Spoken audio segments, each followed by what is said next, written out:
Yes, I'm in the same outfit as the last video. Yes, I'm filming this directly after the first one. No, I'm not going to apologize.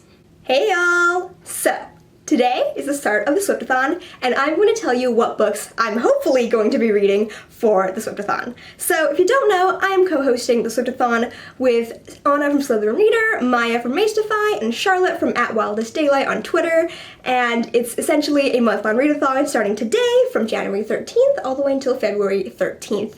And all the prompts are inspired by Taylor Swift's most recent album, Lover.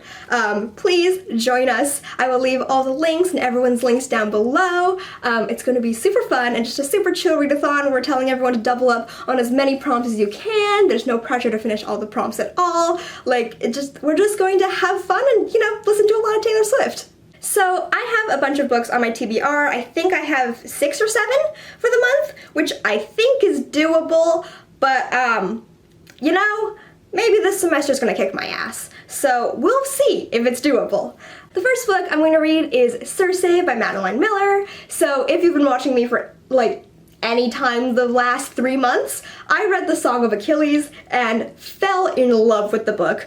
And it is my 3rd favorite book of all time. I absolutely adore it. So I knew I had to read Madeline Miller's other book, Circe, which is also based on mythology. So I'm very, very excited to dive into this. So I asked for help for some of these prompts just because I haven't read all of these books, and so I wouldn't know everything that it fulfills. So I asked Reid with Cindy and Rachel Marie Book Journey for some help. So for Circe, I'm going to be using it for I Forgot That You Existed, a book that's been on your TBR for a while. For The Archer, a Heir epic fantasy. For Paper Rings, Friends to Lovers, which Rachel said it was only kind of Friends to Lovers, but you know what? If the Queen says it's kind of something, I'm cool with that. And she also said that it was a book that's sad if you attach yourself to a certain character, so I'm also going to use it for Soon You'll Get Better, read a sad book. So, funny story. I made my TBR a few days before Charlotte put up her recommendations on Instagram and Twitter, and I'm reading 2 of the 9 books she recommended, completely did not discuss this at all, which is hilarious to me. But the next book I'm going to be reading is What If It's Us by Becky Albertalli and Adam Silvera. So for What If It's Us, I'm going to be using it for Cruel Summer, a summertime book, Lover, a contemporary romance, Death by a Thousand Cuts, a breakup book, You Need to Calm Down, a book with LGBTQ+ themes, Afterglow, which is give a book or author a second chance, which, see, I didn't dislike, Simon Versus, or We Both Die at the End, or History Is All You Left Me, but they weren't great books.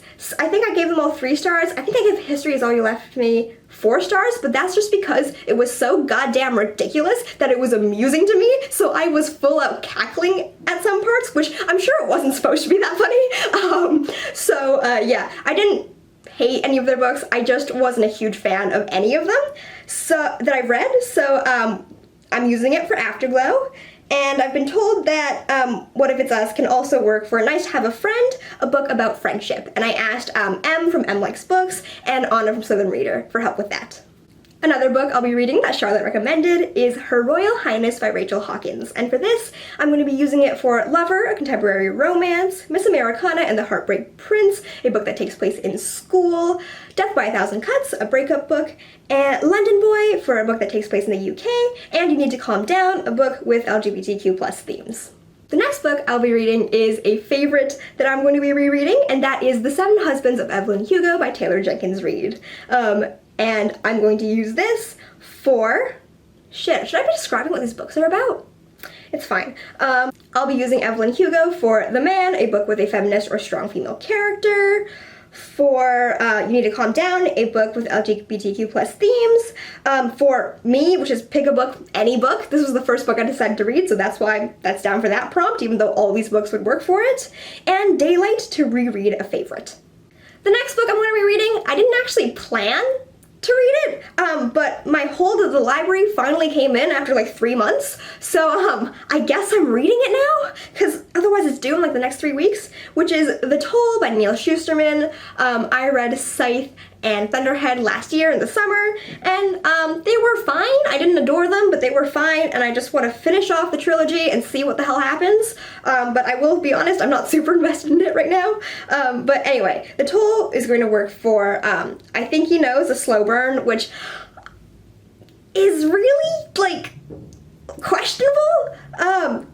But, like, they've kind of been, like, will they, won't they the entire time of this series, so I'm just gonna say it works for slow burn. For Paper Rings, Friends to Lovers, which, again, it's kind of a stretch, but, that doesn't matter. And yeah, I think that's it. It's just going to be literally 2 prompts, because it came in from the library. Finally, the book that I am most excited to read is The Electric Heir by Victoria Lee. This is the sequel to The Fever King, which I read last year and absolutely adored. If you want to read, like, a dystopian sci-fi book that is, like, almost everyone in this book is queer or queer-coded. Like, it has, very, like, fighting the government themes, and, like, it's about rebellion and all this stuff. If you want to read a book like that is also heartbreaking, The Fever King is stunning. And I have the arc from NetGalley of the sequel, The Electric Heir, and I'm so excited to get into it. This is one of my most anticipated books of 2020. And so The Electric Heir is going to work for Cornelia Street, a book you've been putting off reading because you're afraid to let go, and You Need to Calm Down, which is a book with LGBTQ+ themes. The only prompt I am missing with these books is False God, which is to read a book with sexy or smutty themes, which, meh. So I think The Electric Heir might have some, just because there was a little bit of it in The Fever King, and for this prompt we're saying, like, even if it's just, like, fade to black or, like, insinuated accounts, just because we know not everyone wants to read smut. I am asexual. Smut makes me uncomfortable sometimes, so we wanted to make sure that it was very inclusive for everyone. So we'll see if it's in any of the books I'm reading, but I'm not sure about that. So False God seems to be the only book, the only prompt that I am missing for this challenge. But those are all the books I'm going to be reading for the Swiftathon. I hope you enjoyed this video. I hope you'll join us for this readathon, and I will see you sometime. Goodbye.